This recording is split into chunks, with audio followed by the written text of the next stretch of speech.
My name is Carol, I'm 62 years old, and my own son kicked me off our family vacation via text message.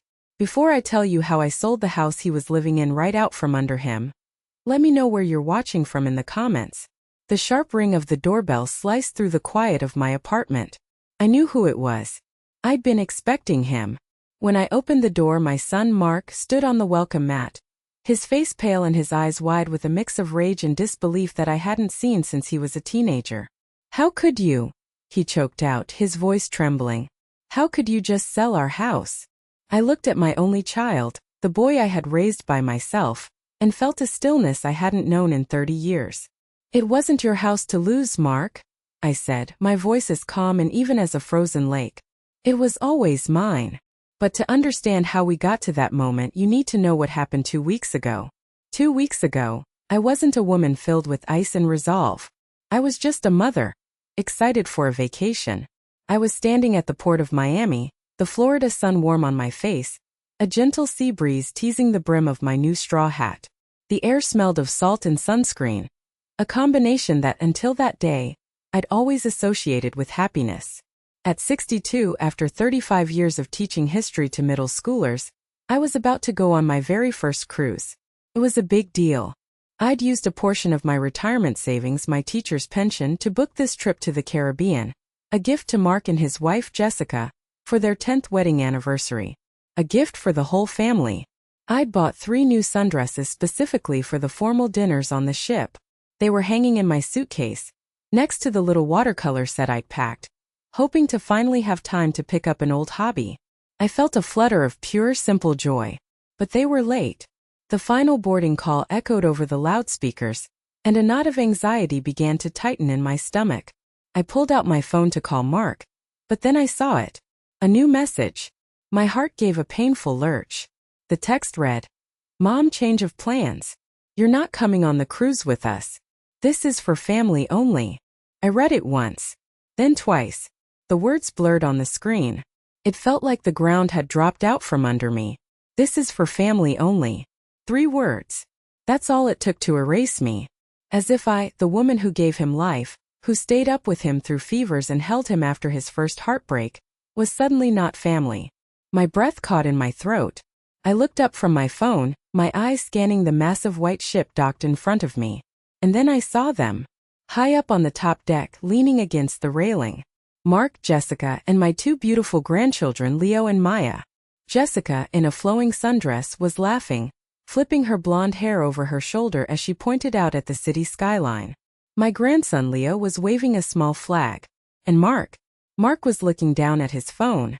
He was probably checking to see if I'd read his message. He glanced up, his eyes sweeping across the crowd below, and for a split second, his gaze met mine. There was no shock, no guilt, just a flicker of something, annoyance maybe? Then he looked away, turning his back to me, and said something to Jessica. She didn't even bother to look. They just stood there, a perfect little family, as the ship's horn blew a deep, mournful blast. They knew I was there. They knew I was watching. And they didn't care. In that moment, something inside me broke. The part of me that always made excuses for them, that always put their comfort before my own feelings, it just shattered. I was not a mother. I was not a grandmother. I was an inconvenience. Checkbook. A free babysitting service that could be dismissed with a text message. A hot flash of shame and anger crawled up my neck. I looked at my packed suitcase at my feet. I thought about the anniversary card tucked inside. The one where I'd written how proud I was of the family he'd built. What a fool I'd been. But as I turned and dragged my suitcase away from that bustling port, the tears wouldn't come. The sadness I expected was replaced by something else. Something cold and hard and crystal clear. They had shown me my place in their lives. And in that moment I knew exactly what I had to do. The automated voice on the taxi's GPS was the only sound, coolly announcing turns as my world spun off its axis. The 40-minute ride from the Miami port felt like an eternity suspended in a sun-drenched nightmare.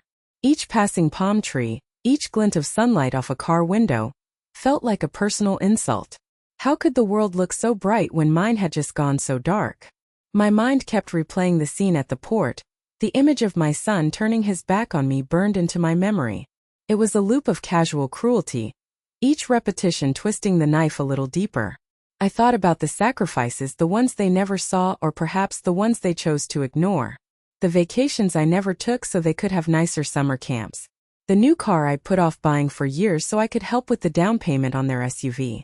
The constant, quiet flow of my resources, my time, my energy, my money, into their lives, a river they had simply assumed would never run dry. For what? To be dismissed by a text message? To be deemed not family enough? When I finally arrived back at my quiet two-bedroom apartment in a suburb of Chicago, the silence was deafening. It was the same silence I had come home to every day since my husband, Tom, passed away 10 years ago after a brief, brutal fight with cancer. At his funeral, holding a teenage Mark's hand, I had promised his memory that I would always look after our boy. Had I kept that promise too well? Had my devotion become a crutch they now saw as a burden? I didn't unpack my suitcase. The cheerful sundresses inside felt like a mockery. Instead, I walked on numb legs to the small spare room I used as an office. My hands, which had been trembling with shock, were now eerily steady.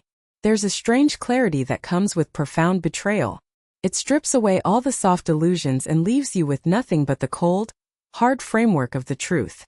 I pulled open the second drawer of my filing cabinet. There, in a crisp blue folder labeled Naperville Property, was the deed. My name, Carol Ann Peterson, was printed in bold, unambiguous letters. Sole owner. I traced my finger over my own signature. I remembered the day I signed it, feeling a surge of pride and love. I had taken the entirety of Tom's small life insurance policy, the money that was meant to be my cushion for old age, and poured it into this house for them. It was a legacy of our love, or so I had thought. Just 2 months ago, I'd made the final mortgage payment, draining the last of a savings account I'd once labeled Mark's college fund, before he'd thankfully gotten a scholarship. I had called them, so excited to share the news, and Jessica had gushed about how wonderful it was, how much they appreciated me. Was she lying even then? That's when the idea, fully formed and terrifyingly simple, crystallized in my mind. It wasn't just an idea, it was the only possible response. It was a path out of the fog of my grief. I picked up the phone and dialed my lawyer, David Davies. He'd handled Tom's will and the house purchase. His voice was calm and familiar. "David, it's Carol Peterson," I said, my own voice sounding distant, as if it belonged to someone else. I kept it brief, clinical. "I need to confirm my legal standing regarding the property at 125 Maple Lane." "Of course, Carol," he said. I could hear him typing. "Let me pull up the file. Yes, here it is. The deed is solely in your name. No liens, no co-signers. You have full and unencumbered ownership. You could sell it tomorrow if you wanted to. Why do you ask? Is everything all right?" "Everything is perfectly clear, David," I said. "Thank you." But as I hung up, a sliver of doubt remained. What if this was all a horrible, thoughtless mistake? What if Jessica had a bad day? What if Mark was just being a spineless husband? I needed to be sure. I needed irrefutable proof that this was a pattern, not a single act of cruelty. I needed a reason to get back into that house. I rehearsed my story, then called the house phone. I knew they forwarded it to Jessica's cell when they traveled. It rang twice. "Hello." Her voice was bright, a little tinny from the ship's satellite connection. "Jessica, dear, it's Carol," I said, injecting a note of frazzled vulnerability into my voice. "Oh, I am so dreadfully sorry to bother you. I feel like such a fool. In all the excitement, I think I left a very important box in the attic. It has my late husband's old stamp collection. It's not worth much, but it's just so sentimental. I'm a wreck thinking about it. Would it be the end of the world if I used my emergency key to slip in and grab it? I promise I'll be in and out." The performance was flawless. "Oh, Carol, of course not," she chirped, the fake sympathy so thick it was almost suffocating. "Please go right ahead. Make yourself at home. We want you to be comfortable." The next morning I drove to Naperville, my house. My key slid into the lock with a familiar click. The house was quiet, filled with the scent of their life, a mix of scented candles and something vaguely like baby powder. I walked slowly up the stairs, my heart a heavy stone in my chest. As I reached the second-floor landing, I heard it. A voice. Jessica's voice, coming from the master bedroom. She must have left her iPad connected to a FaceTime call. And she was talking to her mother. I froze, pressing myself against the wall in the shadows of the hallway. No, it was the right call, Mom. We needed this to be just us, Jessica was saying. Mark was a bit of a baby about it at first, but honestly, what was she going to do? Complain? She always gets over it. I felt the blood drain from my face. And listen to this, Jessica went on, her voice dropping to a gleeful, conspiratorial whisper. The timing is perfect. The old bird finally paid off the mortgage. Mark's going to sit her down as soon as we get back, butter her up about what a great trip she gave us, and then hit her with the deed transfer paperwork. With her feeling all grateful and sentimental, she'll sign it without even reading the fine print. After all the money we've saved her by letting her pay for our lives, it's the least she can do. Then came the sound that shattered the last piece of my heart. It was her mother's laugh, a harsh cackle, joined by Jessica's own high, triumphant giggle. It was the sound of a successful hunt, the sound of predators celebrating their kill. In that moment, everything became brutally simple. This wasn't a mistake. This was a strategy. My love, my generosity, my entire identity as their mother was just a tool for them to use and discard. And with that laugh echoing in the silent house, I knew that selling it wasn't just an option. It was the only answer. I didn't go up to the attic. I didn't make a sound. I backed away from the landing, each step a silent, deliberate retreat from the life I thought I had. I walked out the front door, the conspiratorial laughter of my daughter-in-law still ringing in my ears, and locked the door behind me. The click of the deadbolt felt final, like the closing of a casket lid. Sitting in my car in their driveway, I didn't cry. The rage was too cold, too pure for tears. It had sharpened into a diamond-hard point of purpose. I took out my phone. My fingers were steady as I scrolled through my contacts. My first call was to my sister Susan in Florence. She was the one person who had never been fooled by Jessica's charm or Mark's easygoing nature. She'd always seen the entitlement simmering just beneath the surface. "You were right," I said the moment she answered. My voice was flat, devoid of emotion. "You were right about all of it. Carol? What's wrong? What happened?" I told her everything. The text message at the port. The feigned illness to get into the house. The conversation I had just overheard. I repeated Jessica's words, her tone the final triumphant laugh. The silence on the other end of the line was heavy. When Susan finally spoke, her voice was low and furious. "That venomous little witch," she hissed. "I knew it. I always knew it. So the question is, what are you going to do now, little sister? Are you going to absorb this like you always do? Or are you finally going to fight back?" "I'm not just fighting back, Susan," I said, a strange calm settling over me. "I'm ending it. I'm selling the house." "Hallelujah and amen," Susan breathed. "It's about damn time. You book a flight to Florence. I'll handle everything on this end. Consider it your new beginning." Hanging up with Susan felt like steel being poured into my spine. My next call was to Diane Miller, a real estate agent I'd known for years. Diane was a shark in a blazer, sharp, efficient, and fiercely loyal. I laid out the situation with brutal efficiency. "Diane, I need to sell the Naperville house. And I need to do it in the next 9 days. I need a cash buyer, a quick close, no inspections, no contingencies." There was a whistle on the other end of the line. "Carol, honey, are you staging a coup? That's the tightest timeline I've ever heard. What's going on?" "Let's just say I've had a revelation about my investment portfolio," I said dryly. "Can you do it?" "Ordinarily, I'd say you're dreaming," she said. "But you've called the right person at the right time. You know that block has been a target for Stonegate Development for the past year. They want to build luxury townhomes. Your house is the last piece of the puzzle for them. They've been making unsolicited offers for months. Mark and Jessica must have been ignoring them, holding out for more." The bitter irony of it all was almost poetic. The very greed that had made them hold out for a higher price was now going to be the instrument of their downfall. "They're desperate for that property, Carol," Diane continued, her voice all business now. "They'll pay cash and they'll close as fast as the law allows. Let me make a call. Don't go anywhere." The next few days were a masterclass in controlled chaos. Diane was a whirlwind. She had a new staggering offer from Stonegate Development by the end of the day, an amount that made my head spin. It was more than enough to secure my future, to travel, to live without fear. It was the price of my freedom. We met the next morning in a sterile lawyer's office to sign the initial purchase agreement. The developer's representative was a young man in an expensive suit who didn't even pretend to care about the house itself. He just wanted the land it sat on. As I signed my name on the dotted line, my hand was rock solid. This wasn't just a signature. It was an act of erasure. I was signing away not just a piece of property, but a version of myself I no longer recognized. While the lawyers rushed the title search and paperwork, I had one more unpleasant task. I had to go back to the house to retrieve my personal documents and a few sentimental items I'd stored in the basement. Old photo albums from before Mark was married, Tom's military medals. As I was carrying a box to my car, Brenda, the neighborhood gossip queen, practically materialized out of her prize-winning rose bushes. "Carol, dear," she called out, wiping her hands on her gardening apron. Her eyes darted from my face to the box in my arms, her mind clearly racing. "I thought you were resting after your little health scare. Jessica was so glad you didn't push yourself to go on that long trip." The condescension in her voice was palpable.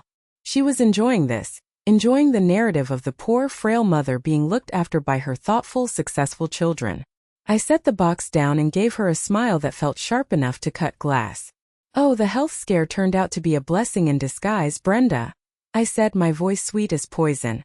"It really forced me to reevaluate my priorities, to get rid of unnecessary burdens. I'm feeling lighter than I have in years. It's amazing what a little decluttering can do for your soul." The smile on her face flickered. She had no idea what I was talking about, but she knew it wasn't the response she was expecting. She looked from me to the house and back again, a little frown creasing her brow. "Well," she said, flustered, "that's nice." Picked up my box. "It is," I said cheerfully. "You have a wonderful day, Brenda." As I drove away, I knew the gossip mill would be working overtime, but I didn't care. Let them talk. They would all know the truth soon enough. The clock was ticking. 7 days until the cruise ship docked. 7 days until my new life began. The night before the closing was the last time I would ever step foot in that house. I had arranged for a moving company, paid for with a cash advance from the sale, to arrive the next morning, the moment the papers were signed and the property was no longer mine to enter. Their instructions were simple and precise. Pack every single item, from the grand piano in the living room to the last lonely sock in the laundry hamper, and transport it to a climate-controlled storage unit in a nearby town. I had paid the rental fee for the largest unit they had, 3 months in advance. I was methodically dismantling their life, but I wasn't a monster. I wouldn't let my grandchildren's favorite toys mold in some damp garage. That final evening I walked through the silent rooms. Every object seemed to mock me. The oversized leather sofa they'd convinced me was a family investment. The Sub-Zero refrigerator I'd paid for as a housewarming gift. The photos on the mantelpiece. A carefully curated gallery of their perfect life, with me appearing in fewer and fewer frames as the years went on, like a fading photograph myself. In the most recent photos from last Christmas, I wasn't there at all. I remembered the excuse. I'd been the one taking the picture. A convenient lie. My heart should have ached with loss. I should have felt the sting of nostalgia, the sorrow of broken dreams. But I felt nothing but a vast, cold emptiness, the kind of quiet that follows a devastating storm. The house wasn't a home anymore. It was a crime scene. And I was there to collect the final piece of evidence. I went to the kitchen. The gleaming granite countertops, which had witnessed countless rushed school day breakfasts and strained holiday dinners, were cool beneath my fingertips. From my handbag I took a single sheet of heavy, cream-colored stationery, the good stuff I saved for special occasions. I uncapped my fountain pen, the one Tom had given me for our 20th anniversary. The nib scratched softly against the paper as I wrote. My hand was perfectly steady. The words came easily, as if they had been waiting, fully formed, in the back of my mind for years. "Mark and Jessica," I began, the formal address a deliberate choice. "By the time you read this, the house you have been living in will have been sold. I feel no need to justify this decision, but for the sake of clarity, I will state the facts. The property was always legally mine. I made the down payment with the insurance money that was meant to secure my own future after your father's funeral. I made every single mortgage payment for 5 years, a final act of financial support I foolishly believed was an investment in our family. On the day you were set to sail on a cruise I paid for, I received a text message informing me that I was no longer considered family enough to accompany you. Later, by sheer chance, I overheard a conversation that confirmed this was not a thoughtless slight, but a calculated part of a long-term strategy to take ownership of my property and manage my role in your lives as you saw fit. You have made it abundantly clear that you wish to be your own separate family. I am now honoring that wish. Your belongings have been professionally packed and moved to the all-safe storage facility on Route 59, Unit 217. The first 3 months' rent has been paid. After that, the responsibility is yours. The key to the unit, along with all relevant paperwork, has been left with my lawyer, Mr. David Davies. His card is enclosed. Do not attempt to contact me. This is not a negotiation. It is a conclusion. You wanted a life free of my hovering. You now have it. I, in turn, am taking this opportunity to build a life of my own, free from the weight of your expectations and entitlement. Sincerely, Carol Peterson. I folded the letter, slid it into a matching envelope, and placed it dead center on the kitchen island. Beside it, I laid Mr. Davies's business card and a crisp, notarized copy of the final closing statement, the staggering sale price circled in red ink. Let them see the exact monetary value of what their betrayal had cost them. Then I did something that felt both strange and deeply necessary. I took out my phone and scrolled through my music until I found it. Ella Fitzgerald singing, "Someone to Watch Over Me." It was the song Tom and I had danced to at our wedding. As her velvety voice filled the cavernous, empty spaces of the house, I closed my eyes. And I began to dance. Slowly at first, a simple sway in the middle of the kitchen. Then I moved into the living room, my arms outstretched, my feet sliding across the polished hardwood floors. I danced through the phantom shapes of their furniture. I spun where the Christmas tree always stood. I waltzed through the space where my grandchildren used to build forts out of couch cushions. This wasn't a dance of joy, not yet. It was a dance of exorcism. With every turn I shed a layer of the woman I used to be. The dutiful wife. The grieving widow. The self-sacrificing mother. The doormat. The fool. The roles I had played for so long fell away like old heavy coats. Tears began to stream down my face, but they weren't tears of sadness. They were tears of release. I was mourning the woman I had allowed myself to become, and in doing so, I was setting her free. I danced until the song ended, leaving me breathless in the center of the silent room. I was no longer a ghost in their life. I was the architect of my own. The next morning, I handed the keys to the new owner's agent without a word. I got in my car and drove away, not even glancing in the rearview mirror. My flight to Florence was in 3 hours. Their cruise ship was a day from docking. A new world was waiting for me. The moment the plane lifted off the tarmac at O'Hare, a weight I hadn't even realized I was carrying for 30 years lifted from my shoulders. As the sprawling suburbs of Chicago shrank below me, becoming a neat grid of streets and houses, I felt a profound sense of detachment. One of those houses had been the center of my universe for so long. Now it was just a tiny, insignificant square in a landscape I was leaving behind. Florence was an assault on the senses in the best possible way. The air smelled of espresso and ancient stone. The sound of Italian, fast and musical, swirled around me. The light, just as Susan had promised, was a soft, buttery gold that made everything look like a Renaissance painting. Susan's apartment in the Altrarno district was a chaotic, wonderful haven. Canvases leaned against every wall. Books were stacked high on every surface, and the entire place smelled of turpentine and garlic. It was the complete opposite of my neat, orderly existence, and I loved it instantly. "The first rule of your new life," Susan declared on my first night, pouring 2 generous glasses of Chianti, "is that there are no rules. You wake when you want, you eat what you want, and you do whatever your heart desires. Your only job is to rediscover the woman you were before you became a full-time mother and professional martyr." It was harder than it sounded. For the first week I felt adrift. I was so used to my life being dictated by the needs of others. Mark's school schedule, Jessica's social calendar, the grandchildren's activities, that the sudden vast expanse of unstructured time was daunting. But slowly I began to fill it. I started with long, aimless walks. I would get lost on purpose in the winding cobblestone streets, discovering hidden gardens, tiny artisan workshops, and family-run trattorias. I started carrying a small sketchbook, a habit I hadn't had since college. First, I just doodled. Then, I started trying to capture the curve of a particular archway, the intricate ironwork of a balcony.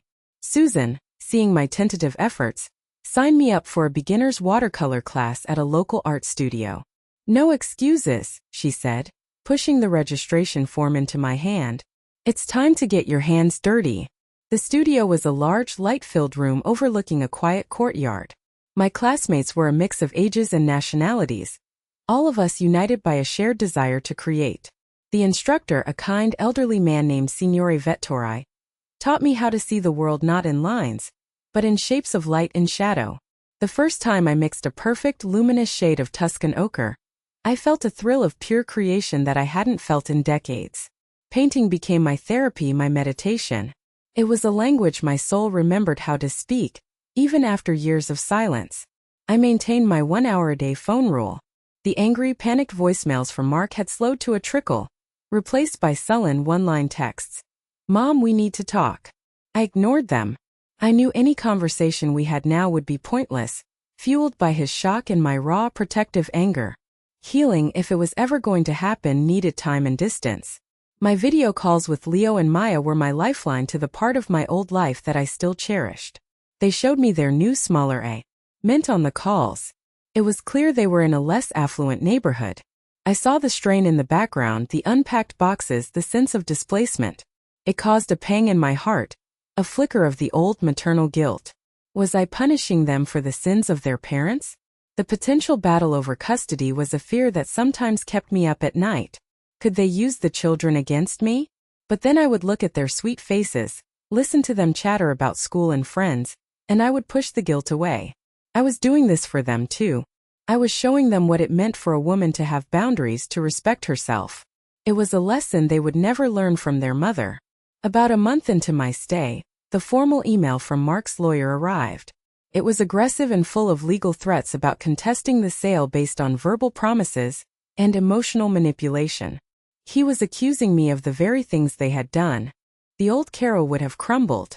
She would have seen the letterhead of the prestigious law firm and imagined a future of devastating legal battles. But the new Carol, the one who had just spent her morning painting in a Florentine piazza, simply took a screenshot of the email and forwarded it to David Davies. His reply was swift and reassuring.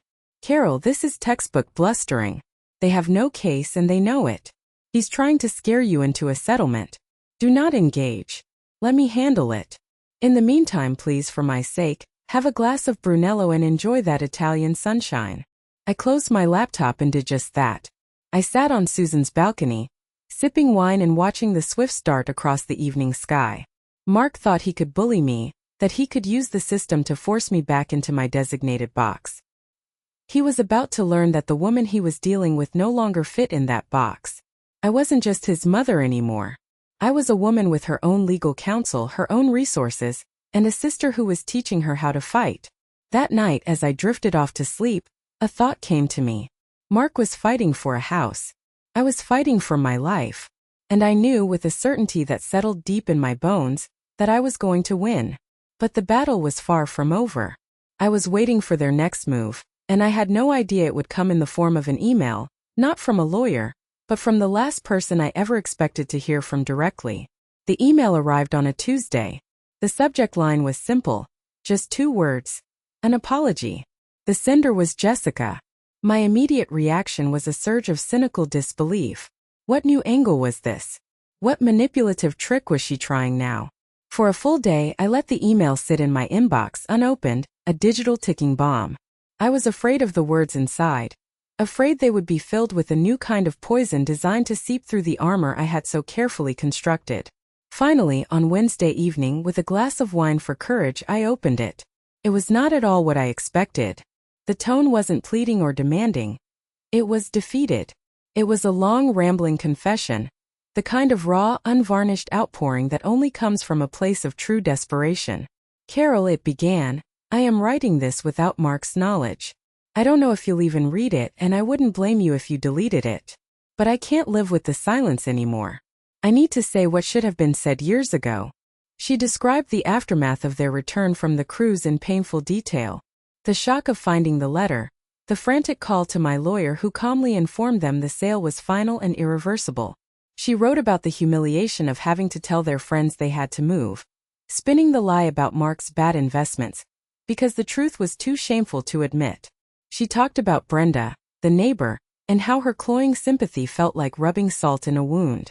She described their new reality in a cramped apartment, the financial pressure mounting every day.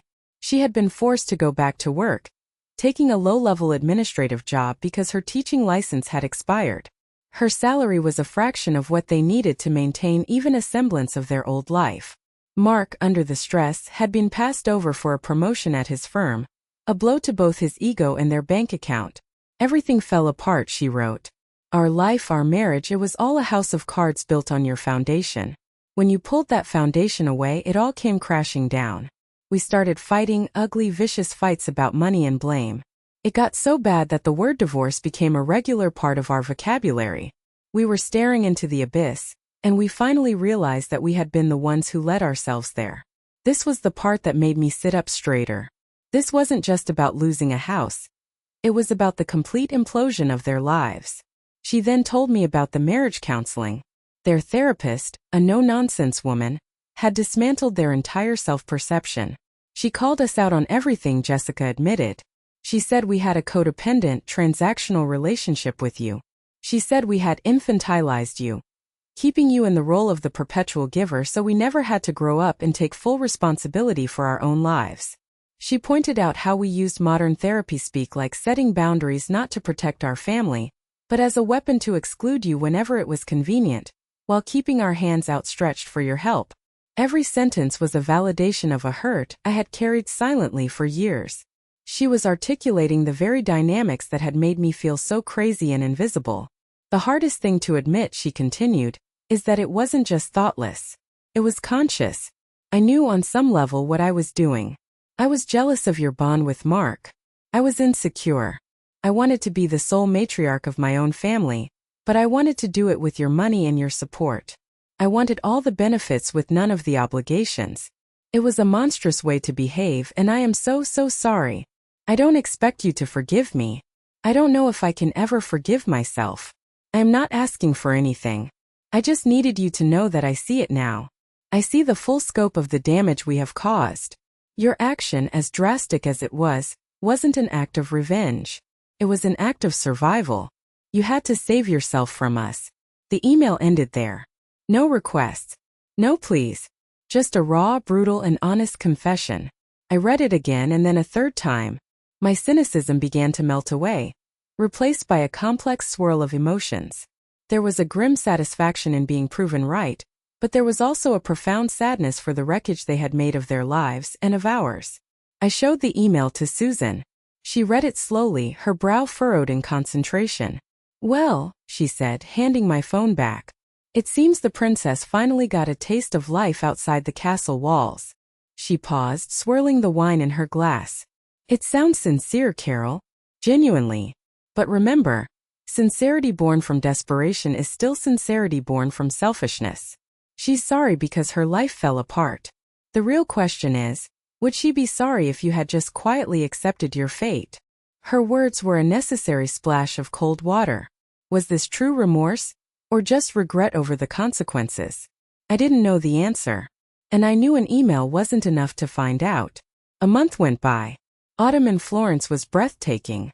I was getting better at my watercolors, learning to capture the fleeting golden light. I was finding a rhythm to my days, a peaceful routine that was entirely my own. I had almost convinced myself that the email didn't require a response, that I could simply let it be. Then one afternoon, I was in my art class, concentrating on the delicate petals of a sunflower, when Signore Vettori gently tapped my shoulder. Signora Peterson, he said, his eyes twinkling. There is a man here to see you. An American. I looked up toward the arched doorway of the studio, expecting. I don't know who I was expecting, but it certainly wasn't him. Standing there, looking lost and rumpled from a transatlantic flight, was my son. The sight of Mark in the doorway of my Florentine art studio was so jarring it felt like a scene from a dream. He was a piece of my old life, a life of duty and quiet resentment, intruding upon the vibrant, colorful new world I had built for myself. My classmates all stopped what they were doing, their brushes hovering over their papers, their eyes wide with curiosity. My quiet American life had suddenly become interesting. I mumbled an apology to Signore Vettori, wiped my paint-stained hands on a rag, and walked towards my son. My heart was a chaotic symphony of emotions, a jolt of maternal concern at how tired he looked, a surge of the old familiar anger, and a deep weary apprehension. "What are you doing here?" I asked, my voice barely above a whisper. We stepped out into the sunlit cobblestone alleyway, away from the prying eyes. "I had to," he said, his voice raspy. He wouldn't look at me, focusing instead on a crack in the ancient stone wall beside us. The emails, the lawyers, none of it felt real. "I had to talk to you. I had to see you." He ran a hand through his already messy hair. "I'm on the 7 p.m. flight back to Chicago tomorrow. I had to do this. A 24-hour trip." The sheer desperation of it hit me. This wasn't a casual drop-in. This was a Hail Mary pass. We found a tiny, nondescript cafe and sat at an outdoor table. The silence between us was heavy, thick with years of unspoken truths and recent, unforgivable hurts. He ordered an espresso he never touched. I just ordered water. "Your paintings," he started, his voice cracking slightly. "I saw some through the window. They're really good, Mom. I never knew you could paint like that." "You never asked," I replied, the words colder than I intended. He had the grace to look ashamed. "You're right. I never did." He finally lifted his gaze to meet mine, and what I saw in his eyes shocked me. It wasn't the anger or the entitlement I expected. It was a hollowed-out look of pure shame. "I've spent the last 3 months in hell, Mom," he said, his voice low. "A hell of my own making. Losing the house was just the beginning. It was like the floor fell out of our entire lives." He told me everything. He didn't spare himself. He talked about the fights with Jessica, the kind of soul-destroying arguments where you say things you can never take back. He admitted that the threat of divorce had been very real, that they had even looked at custody arrangements for the children. He confessed that their therapist had called him a classic enabler, a man who had outsourced his emotional and financial responsibilities to his mother, and then resented her for it. "She asked me in one session," he said, staring into his cold coffee, "when did you stop seeing your mother as a person and start seeing her as a resource?" And Mom, I didn't have an answer. Because it happened so long ago, I couldn't even remember the moment it changed. This was a Mark I had never seen before. A Mark stripped of his pride, his defenses, his easy charm. "I didn't come here to ask for anything," he continued, his voice thick with emotion. "I didn't come to ask you to come home or to ask for money. God knows we need it, but I'll never ask you for another dime. I came here to do what I should have done in that first frantic phone call. I came to apologize." He took a shaky breath. "For the cruise, that was unforgivable. It was Jessica's idea, but I went along with it. I was weak and I was a coward. But it was so much more than that, wasn't it? It was every birthday I half listened to your stories. Every time I called you for help but was too busy to just call and chat. It was years of taking and never once stopping to think about what it was costing you." He finally broke, his shoulders slumping as a dry sob escaped him. "I treated you like a utility, Mom. Like the water or the electricity. I just expected you to always be on, always be there. And I am so sorry." He reached into his wallet and pulled out a worn, folded piece of paper. It was the drawing the kids had made, the one he'd sent a picture of. The stick figures of the 3 of us. He pushed it across the table. "They ask about you every day," he whispered. Leo told his teacher that his grandma moved to Italy to become a famous artist.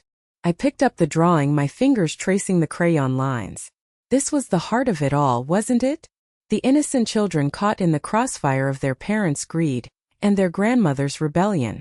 We sat there for another hour, the dam of our broken relationship finally bursting. It was the ugliest, most honest, and most healing conversation of our lives. When it was time for him to go, he walked me back to my sister's building. At the large green door he stopped. "I love you, Mom," he said, his eyes filled with tears. "I know I have no right to say that right now, but it's true." Then he hugged me. A real hug. Not the quick, one-armed pat on the back I was used to. He held on tight, like a little boy who was lost and afraid. And as I held my son, my broken, remorseful son, I felt the last, deepest layer of ice around my heart begin to crack. I didn't say I love you back. It was too soon. But as I watched him walk away down the cobblestone street, a lone figure under the Tuscan sky, I knew that for the first time in a long time, it wasn't a lie. Mark's whirlwind visit left an indelible mark on me. It didn't erase the past, but it changed the color of the future. The anger that had been my fuel for so long began to cool, leaving behind something more complex and nuanced. Hope. It was a terrifying and unfamiliar feeling. I stayed in Florence for another 6 months. The city had become my sanctuary, the place where I had found myself again. I didn't want to leave, but I also knew that hiding in Italy forever wasn't a life. It was an exile. My grandchildren were in Chicago. A part of my heart would always be there. I had proven I could live without them, but I didn't want to. I wanted to find a way to live with them, but on my own terms. The decision to return was mine alone. It wasn't prompted by a pleading phone call or a guilty conscience. It came to me one morning as I was finishing a painting of the Duomo at sunrise. I had captured the light perfectly. I felt a sense of completion, a feeling that this chapter of my healing was over, and a new one was ready to begin. That night I made the call. Mark answered on the first ring, as he always did now. "I'm coming home," I said without preamble. A wave of audible relief washed through the phone. "Mom! Oh my God, that's the best news. We can clear out the spare room, we'll make it nice for you, Jessica can." "Mark," I cut him off, my voice calm but unyielding. "Stop.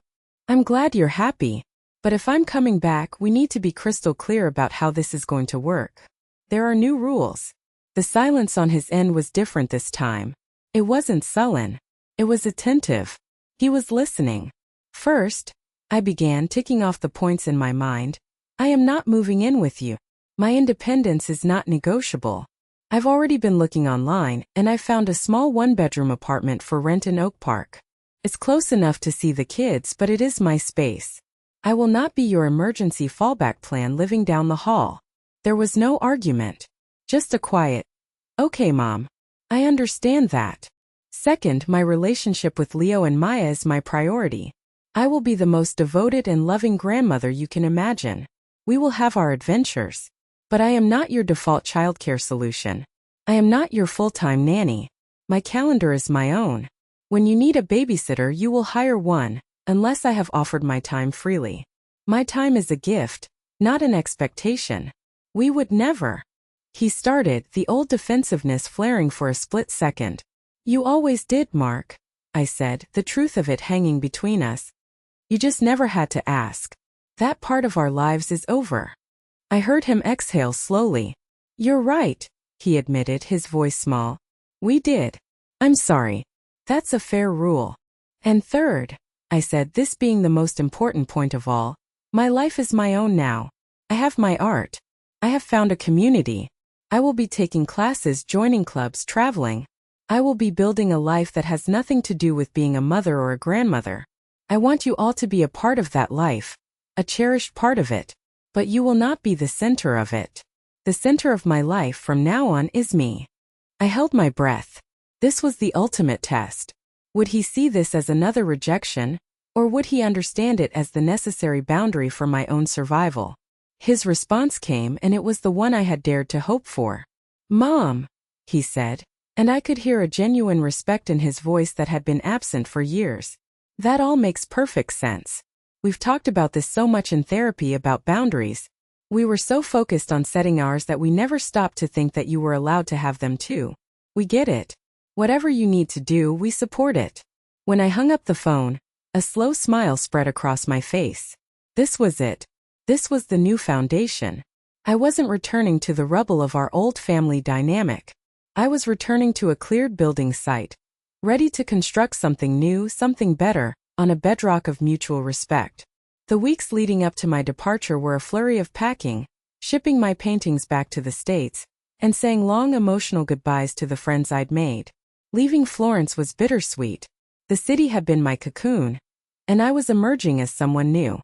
As my plane descended towards O'Hare, I looked out at the familiar grid of Chicago lights. I wasn't the same woman who had fled this city in a storm of rage and pain. That woman was gone. The woman on this plane was a stranger to her.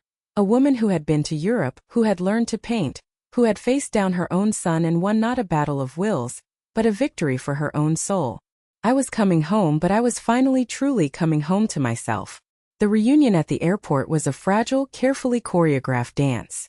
Mark and Jessica were there, their faces a mixture of hope and anxiety. But all the tension dissolved the moment Leo and Maya broke free and launched themselves into my arms, their small bodies colliding with mine in a tangle of joyful shrieks and tight hugs. "Grandma, you came back!" Leo yelled into my shoulder, and in that moment I knew I was home. My new apartment in Oak Park was a revelation. It was small, but it was mine. The afternoon light streamed through the large windows, illuminating the dust motes dancing in the air. Mark and Jessica helped me unpack, their movements tentative, respectful. Mark, who used to grumble about assembling a simple bookshelf, spent an entire Saturday patiently putting together my new easel and work table for my art studio. Jessica, who had once viewed my home as an extension of her own, asked me where I wanted things, quietly stocking my pantry with my favorite tea and crackers. They were small acts, but they were louder than any apology. They were acts of seeing me. We fell into a new rhythm, one built on the rules I had established. Family dinner was every Friday night, alternating between my apartment and theirs. The conversations were startlingly different. We talked, really talked, not just about the surface-level logistics of life but about their struggles. Mark confessed he was finding it difficult to adjust to a lower salary after being passed over for the promotion. Jessica spoke about the challenges of re-entering the workforce after so many years. I listened, not as their financial rescuer, but as a mother, offering support and encouragement instead of solutions and checks. My grandma days became the highlight of my week. I took Leo and Maya to explore the city. We had picnics by the lake, spent hours at the Museum of Science and Industry, and had art class in my studio, where the three of us would make a glorious paint-splattered mess. During these times I was simply their grandmother, a source of fun and unconditional love, completely separate from the complicated history with their parents. The changes in Mark and Jessica were real. Stripped of their financial cushion and social status, they were forced to rely on each other. I saw them becoming a team in a way they never had been before. Their new smaller home was filled with less stuff, but more laughter. They were parenting more consciously, no longer outsourcing the difficult parts to me. It was a painful, arduous journey for them, but they were walking it together. Of course, it wasn't a fairy tale. Healing is messy. There were moments when the old habits resurfaced. A casually presumptive comment from Jessica about me watching the kids. A flicker of the old entitlement in Mark's tone when he complained about a bill. But now the difference was me. Instead of swallowing my resentment, I would address it, calmly and immediately. "Jessica, I'd love to help, but you need to ask me with more notice. My schedule is already planned." Or, "Mark, that sounds stressful, but you two are a capable team. I'm sure you'll figure it out." Each boundary I held was a small victory, reinforcing the new structure of our relationship. One rainy Saturday, I was in my studio working on a large canvas, a landscape of the Tuscan hills from memory. Maya was sitting on a stool beside me, meticulously drawing a picture of her family. She was quiet for a long time, then she said, her voice small, "Grandma, why did you have to go away to Italy?" I put down my brush and turned to face her, my heart aching at the simple, painful question. "Sweetheart," I said, choosing my words with care. Sometimes even grown-ups get lost. And I was very lost. I had forgotten who I was besides being a mommy and a grandma. I needed to go on a big adventure all by myself to remember the other parts of me, like the part that loves to paint. She looked at her drawing, at the little stick figure with gray hair she had labeled Grandma. "But we missed you," she whispered. "I missed you too, more than words can say," I said, my voice thick. "But I came back. And the grandma who came back is much happier and stronger than the one who left. And she's going to teach you how to be strong too." She seemed to understand. She added a big, bright yellow sun above the stick figure grandma in her drawing. This was the delicate work of rebuilding. It was about answering the hard questions, about being honest without being brutal. It was about creating a new story for our family, one where the grandmother wasn't a martyr, but an adventurer. I knew this new piece was a fragile seedling, vulnerable to the storms of the past. I worried that the lies they had told their community could still surface, a poison that could contaminate the new ground we had so carefully tilled. It was a fear that would soon be put to the test. The past has a funny way of showing up when you least expect it. For me, it happened on a crisp Tuesday morning in the organic produce section of a Whole Foods. I was debating between kale and spinach when I heard a voice that made the tiny hairs on the back of my neck stand up. Carol Peterson. Well, I'll be. I thought you'd moved to Europe for good. I turned my hand tightening on my shopping cart. It was Brenda, my former neighbor, her face a mask of saccharine sympathy. Her eyes, however, were sharp and hungry, scanning my appearance, my groceries, my very existence for new morsels of gossip. Brenda, I said, my voice a cool, even tone that offered no purchase for conversation. Nice to see you. Oh, you too, dear, she gushed, stepping directly into my path. We were all just devastated when we heard what happened. Mark losing all that money in the stock market, just tragic. And poor Jessica having to go back to work. It's such a blessing that you came back from your little trip to help them out. They must have been so grateful when you gave them the money from your husband's inheritance to get a new place. A mother's love, isn't it something? Every word was a perfectly polished little dagger. The lie. It was still out there, alive and well. The narrative they had so carefully constructed to make themselves the tragic heroes and me the benevolent, deep-pocketed rescuer. In that moment all the calm, all the zen I'd cultivated in Florence, threatened to shatter. I wanted to unleash a torrent of truth right there in aisle 3. I wanted to tell her about the text message, about the overheard phone call, about the soul-crushing greed that had led to their downfall. But I looked at her smug, pitying face and I realized something. Her opinion didn't matter.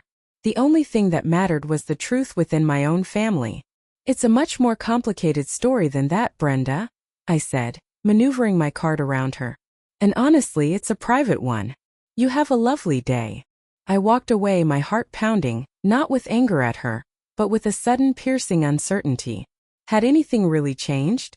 Or had they just gotten better at managing me while still allowing the lies to protect their fragile egos? That Friday at our weekly family dinner, I knew I had to address it. I waited until the kids were watching a movie in the living room. The three of us were sitting around my small dining table, a comfortable silence between us. I took a deep breath. I ran into Brenda at the grocery store on Tuesday. I watched their faces. It was subtle, but I saw it. A flicker of panic in Jessica's eyes. A muscle tightening in Mark's jaw. She offered me her condolences. I continued, my voice measured and calm. About Mark's bad investments and the tragic loss of the house. She seems to be under the impression that I returned to financially bail you out. The silence that followed was thick and suffocating. Jessica dropped her gaze to her lap, her cheeks flushed with a deep crimson shame. Mark stared at a fixed point on the wall behind me. We were cowards, Mark said finally, the words sounding like they were being ripped from his throat. When it happened, we were so humiliated. We couldn't face telling people the truth. So we made up a story. It was easier than admitting what we'd done. I know it was easier, Mark, I said, my voice softening slightly. I wasn't there to punish them, but I needed them to understand. But that lie has consequences. It invalidates everything I've done for myself. It erases my strength and recasts me in the same old role. The family ATM, the rescuer. It makes your recovery look like it was funded by me, not earned by you. That is not our story anymore. And I will not have it be the story people tell about me. The next morning my phone rang. It was Mark. His voice was different. It wasn't apologetic. It was resolute. Mom, he said. Are you free in about an hour? I'd like you to come with me. There's something I have to do. He picked me up and we drove in silence back to the one place I never thought I'd see again. My old neighborhood in Naperville. He parked the car directly across the street from Brenda's house. I need you to be here, he said, turning to me. But this is my mess to clean up. Let me do the talking. Together, we walked up the familiar stone pathway. Mark rang the doorbell. Brenda opened it, her jaw practically hitting the floor when she saw the two of us standing there. Mark. Carol. What on earth? Hello, Brenda, Mark said, his voice calm, clear, and carrying across the quiet suburban street. He didn't raise his voice, but there was an undeniable authority in it. I'm here because I want to personally apologize. It seems my wife and I gave you some incorrect information about why we moved, and I need to set the record straight. Brenda's face paled. I didn't lose money in an investment, Mark stated, his eyes locked on hers. And my mother did not come home to rescue us. The truth, Brenda, is that we lost our home because we were greedy, disrespectful, and cruel to the one person who had given us everything. We betrayed her trust. Losing that house was a direct consequence of our own terrible behavior. It was a lesson we desperately needed to learn. That is the only story. And I would be very grateful if you would share that truth from now on. As we walked back to the car, leaving Brenda standing in her doorway looking like a goldfish, I felt a final profound shift. He had done it. He had chosen public truth over private shame.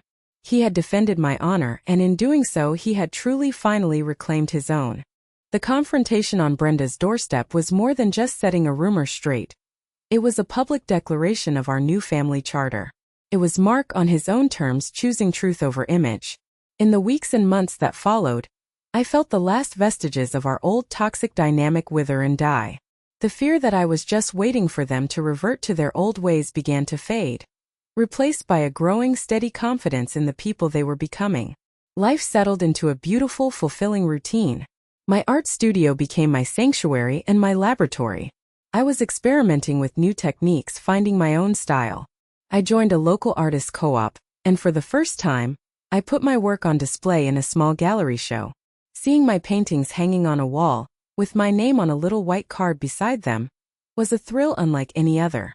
I was no longer just a hobbyist, I was an artist. My friendships blossomed. I had a regular Friday night dinner group with other women from my art class. We talked about art, books, politics, our children, our pasts, our futures. I was building a community, a chosen family that was entirely my own. For my 64th birthday, Mark and Jessica insisted on taking me to a quiet, elegant restaurant we'd never been to before. There was a lightness to the evening, an easy warmth that would have been unimaginable just a year prior. We laughed, we told stories. Felt normal. It felt healthy. After we had finished our main course, Mark cleared his throat and slid a large, beautifully wrapped gift across the table. This is from all of us, Mom, he said, a nervous excitement in his eyes. I carefully undid the ribbon. Inside was not a single gift, but several nestled in tissue paper. The first was a heavy leather-bound sketchbook, the kind professional artists use, its pages thick and creamy. The second was a set of exquisite, handcrafted watercolor brushes from Germany, their wooden handles smooth and cool to the touch. And underneath it all was a thick, glossy brochure. My breath caught in my throat. It was for a week-long immersive landscape painting workshop in Santa Fe, New Mexico. It was an exclusive juried workshop run by Peter Allen, a master watercolorist whose books I had studied for months. Getting into one of his workshops was incredibly difficult. Tucked inside the brochure was a printed confirmation. The workshop fee had been paid in full. Beside it was a round-trip plane ticket and a reservation for a charming casita near the art studio. I was utterly speechless. I looked up at them, my eyes wide. How? I managed to whisper. Jessica smiled, a genuine, unforced smile. Mark did some research. He found out who your favorite artists were. He saw you bookmark this workshop on your computer. So he put together a portfolio of your best paintings and submitted an application for you. He wrote the application essay himself. You were accepted 2 months ago, Mark added, beaming with pride. We've been keeping it a secret ever since. Tears began to well up in my eyes as I picked up the small card that had been at the bottom of the box. The front was a beautiful print of one of Georgia O'Keeffe's desert flowers. Inside, in Mark's handwriting, it said, "To Mom, for years we gave you gifts that were really for us. This one is just for you, for the amazing artist you have become.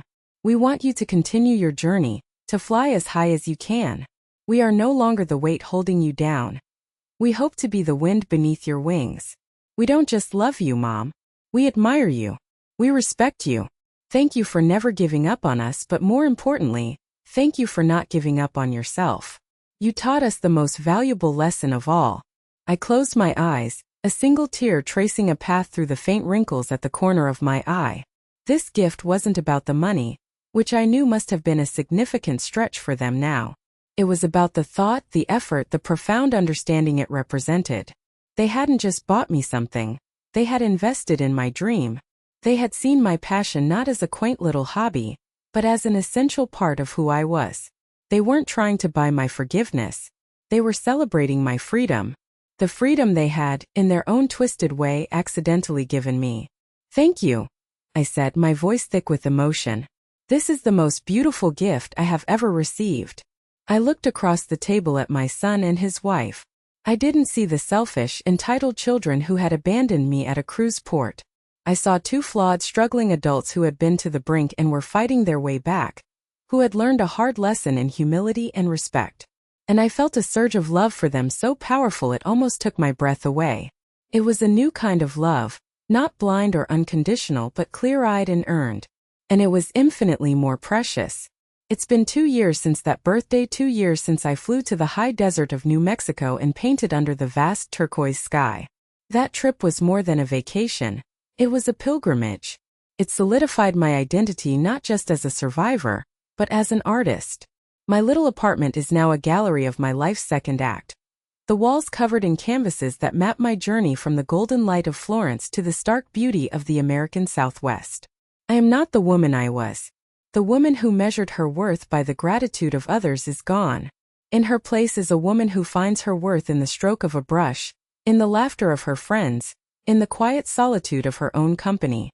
I have learned that self-love is not selfish. It is essential. It is the foundation upon which all healthy relationships are built. Our family is a testament to that. We are a kintsugi family. Our broken pieces glued back together not with gold, but with honesty and hard-won respect. The cracks are still visible. They are a part of our story, a reminder of the damage that was done and the work it took to heal. But in many ways we are stronger for having been broken. Mark and Jessica continue to navigate their partnership as true equals. They struggle sometimes, but they face their challenges together, without looking for a bailout. They are raising my grandchildren Leo and Maya to be different. They are teaching them that love is not a transaction, that family is not a hierarchy of needs, but a circle of mutual support. They are teaching them to see their grandmother not as a resource, but as a person with her own life, her own passions. And that is the greatest inheritance I could ever hope to leave them. Not a house or a bank account, but the blueprint for a healthier way to love. The luxury townhomes that now stand where my old house used to be are a strange, sterile reminder of a life that feels like it belonged to someone else. I drive by occasionally and I feel no anger, no regret. That house was a beautiful cage I didn't even know I was in. Losing it was the only way I could learn to fly. My relationship with my son is the most profound reward of this entire journey. We talk, we listen, we respect each other's boundaries. He champions my art with a fierce pride that still brings tears to my eyes. He is no longer just my son. He has become my friend. Our bond, once frayed by years of entitlement, has been rewoven into something stronger and more resilient. My story started in a moment of deep, personal betrayal, a painful ending to a life I thought I knew. But that ending was not a conclusion. It was a catalyst. It was the violent, necessary push I needed to begin a new story. One where I was the main character, the hero of my own life. The revenge was just the opening chapter. The real triumph was the rebirth that followed. And so my message to you, to anyone out there who feels unseen, unheard, or unvalued by the very people who are supposed to love you most, is this. It is never too late to rewrite your own narrative. It is never too late to demand respect, to set boundaries, to reclaim the pieces of yourself you have given away. Sometimes the most loving thing you can do for your family is to show them how to love you properly, even if that lesson is a difficult and painful one. Your life is your canvas. Don't let anyone else hold the brush. Thank you for listening to my story today. It took me a long time to find my voice, and I know many of you have your own stories of struggle and resilience. I would be honored if you would share a piece of your journey in the comments below. Have you ever had to fight to be seen by your own family? Your story has power, and it can be a beacon of hope for someone else. If this story touched your heart, please give it a like and subscribe to the channel. Let's continue to share our stories and remind each other that we are not alone.